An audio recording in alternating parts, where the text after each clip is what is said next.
Hi friends, welcome back to Sajana's kitchen. ഒരു pudding റെസിപ്പിയുമായാണ് ഞാൻ വന്നിരിക്കുന്നത്. Banana pudding. ഈ പുഡിംഗ് ഉണ്ടാക്കാൻ വളരെ എളുപ്പമാണ്, അതുപോലെ തന്നെ നല്ല ടേസ്റ്റിയുമാണ്. ഒരു ക്രീമി ടെക്സ്ചറാണ് ഇതിന്. കാരണം ചൈന ഗ്രാസോ ജലാറ്റിനോ ഒന്നും തന്നെ ചേർക്കുന്നില്ല, പകരം കോൺഫ്ലവറും കസ്റ്റാർഡ് പൗഡറുമാണ് ചേർക്കുന്നത്. അപ്പോൾ എല്ലാവരും തന്നെ ട്രൈ ചെയ്ത് നോക്കണം. അപ്പോൾ ഇതെങ്ങനെ തയ്യാറാക്കുന്നത് നോക്കാം.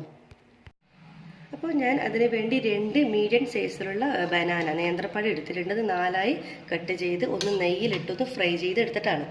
അപ്പോൾ ഇത് നിങ്ങൾ പഴം എടുക്കുമ്പോൾ വളരെ ശ്രദ്ധിക്കേണ്ടത്, അധികം പഴുത്തതും എടുക്കരുത്, നന്ന ഹാർഡായിട്ടുള്ള ഒരു പച്ച പോലത്തെ ടൈപ്പുള്ളതും എടുക്കരുത്. ഒരു രണ്ടിൻ്റെ ഇടയിലുള്ള ഒരു മീഡിയം സൈസ് പഴമാണ് എടുക്കേണ്ടത്. അപ്പോൾ ഞാൻ അതേപോലെ 2 പഴമാണ് ഇപ്പോൾ എടുത്തത്. നെയ്യിലിട്ടൊന്ന് ഇതുപോലെ ഒന്ന് ഫ്രൈ ചെയ്ത് എടുക്കണം. കണ്ടല്ലോ, ഇതാണ് നമുക്ക് ഫസ്റ്റ് സ്റ്റെപ്പ് വേണ്ടത്. പിന്നെ വേണ്ടത് കോൺഫ്ലവർ വേണം. ഇതിപ്പോൾ 1.5 ടേബിൾ സ്പൂൺ കോൺഫ്ലവറാണ് ഞാനിപ്പോൾ ഇതിന് വേണ്ടി എടുത്തിട്ടുള്ളത്. പിന്നെ കസ്റ്റാർഡ് പൗഡർ ഇതിപ്പോൾ ഞാൻ 2 ടേബിൾ സ്പൂൺ എടുക്കുന്നുണ്ട്. അപ്പോൾ മാറിപ്പോകരുത്. 2 ടേബിൾ സ്പൂൺ കസ്റ്റാർഡ് പൗഡറും 1.5 ടേബിൾ സ്പൂൺ കോൺഫ്ലവറും, പിന്നെ മധുരത്തിന് ആവശ്യമായിട്ടുള്ള മിൽക്ക് മെയ്ഡ്. അപ്പോൾ ആദ്യം തന്നെ നമുക്ക് പാല് വേണം. ഞാൻ 250 ml 2 കപ്പ് പാലാണ് ഇപ്പോൾ ഇതിന് വേണ്ടി ഞാൻ യൂസ് ചെയ്യുന്നത്. നമുക്ക് ആദ്യം പാല് തിളപ്പിക്കാൻ വെക്കാം.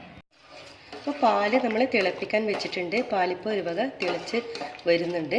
ഇതിലിപ്പോൾ അധികം തിളയൊന്നും വരണ്ട. തിള വരുമ്പം തന്നെ നമുക്ക് ഈ മിൽക്ക് മെയ്ഡ് ഇതിലോട്ടേക്ക് ആഡ് ചെയ്ത് കൊടുക്കാം. നന്നായിട്ടൊന്ന് ഇളക്കി മിക്സ് ചെയ്ത് കൊടുക്കണം.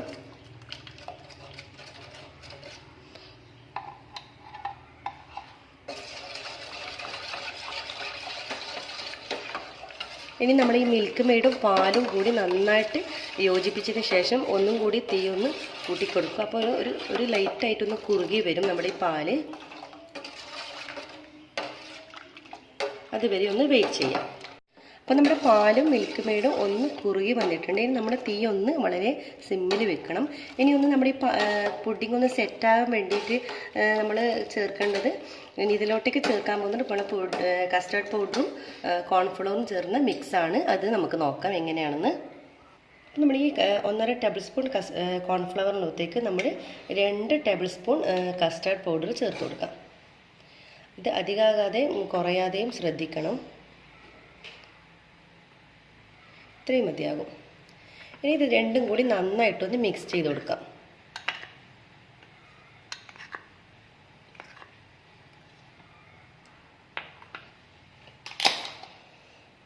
ഇനി അതിന് ശേഷം നമുക്ക് കുറച്ച് പാല് ഇതൊന്ന്,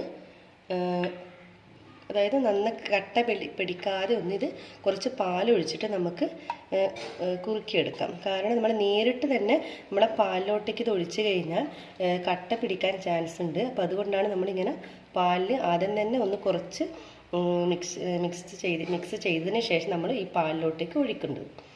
അപ്പോൾ ഇതൊന്ന് നമുക്കിങ്ങനെ മിക്സ് ചെയ്തെടുക്കാം. അപ്പോൾ അതായത് നമ്മുടെ മെയിൻ ഇൻഗ്രീഡിയൻസ് ആയിട്ട് നമ്മുടെ ഈ കസ്റ്റർഡും കോൺഫ്ലവറും കൂടി മിക്സ് ചെയ്ത് വെച്ചിട്ടുണ്ട്. ഇത് നമുക്ക് ഇതിലോട്ടേക്ക് ഒഴിച്ചു കൊടുക്കാം.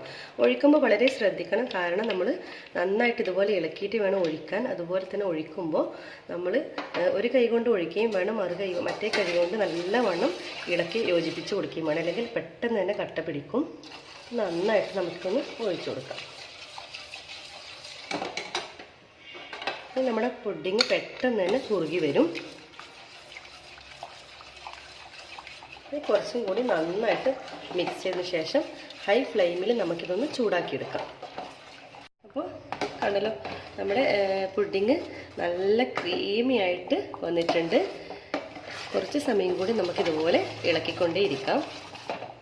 കൈ വിടാതെ ഇളക്കിക്കൊണ്ടേയിരിക്കണം, അല്ലെങ്കിൽ പെട്ടെന്ന് തന്നെ ഇത് അടിക്ക് പിടിക്കും. അപ്പോൾ നമ്മുടെ പുഡിങ് ഇവിടെ സെറ്റായിട്ട് വന്നിട്ടുണ്ട്. കണ്ടോ, നല്ല ക്രീമി ആയിട്ടുണ്ട് നമ്മൾ പുഡിങ്. നമുക്കിതൊന്ന് ഈ ഒരു സ്റ്റേജിൽ നമുക്ക് നമ്മുടെ ഈ ഫ്രൈ ചെയ്ത് വെച്ചിട്ടുള്ള ബനാന ഇതിലോട്ടേക്ക് നമുക്ക് പകുതി ചേർത്ത് കൊടുക്കാം.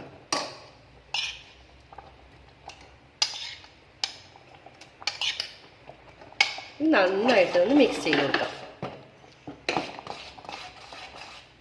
ഇനി നമുക്ക് തീ ഓഫ് ചെയ്ത് കൊടുക്കാം. അതിനുശേഷം ഇനി നമ്മൾ ഏത് പാത്രത്തിലാണ് നമ്മൾ സെറ്റ് ചെയ്യുന്നത് ആ ഒരു പാത്രത്തിലോട്ടേക്ക് നമ്മുടെ ഈ പുഡിങ് ഒഴിക്കാം. ഞാനിപ്പോൾ ഇതുപോലെ ഒരു ഗ്ലാസിൻ്റെ പുഡിങ് ട്രേയിലേക്കാണ് ഇത് ഒഴിക്കുന്നത്. നമുക്കിതുപോലെ ഒരു പാത്രത്തിലോട്ടേക്ക് ഒഴിച്ചു കൊടുക്കാം.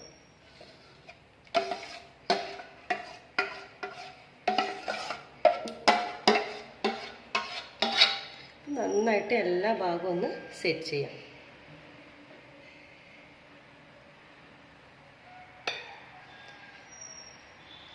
ഇനി നമുക്ക് വേണ്ടതിനൊന്ന് ഡെക്കറേറ്റ് ചെയ്യണം. അതിന് വേണ്ടി നമുക്ക് നേരത്തെ ഫ്രൈ ആക്കി വെച്ചിട്ടുള്ള ബനാനയും കുറച്ച് നട്ട്സും കൊണ്ട് നമുക്കിതൊന്ന് ഡെക്കറേറ്റ് ചെയ്തെടുക്കാം. പുഡിങ് ഇതിലേക്ക് ഒഴിച്ചിട്ടുണ്ട്. ഇനി നമുക്കൊന്ന് ഡെക്കറേറ്റ് ചെയ്യാം. നമ്മൾ നേരത്തെ ഫ്രൈ ചെയ്ത് വെച്ചിട്ടുള്ള ബാക്കി പഴമുണ്ടല്ലോ, അത് നമുക്ക് ഇതിൻ്റെ മുകളിലോട്ടേക്ക് നമുക്കിങ്ങനെ സ്പ്രെഡ് ചെയ്ത് കൊടുക്കാം.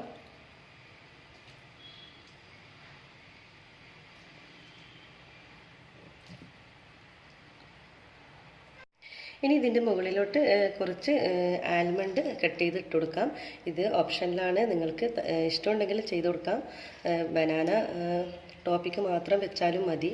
അപ്പം ഉള്ളത് കൊണ്ട് ഞാൻ ഇട്ട് കൊടുക്കുന്നതാണ്.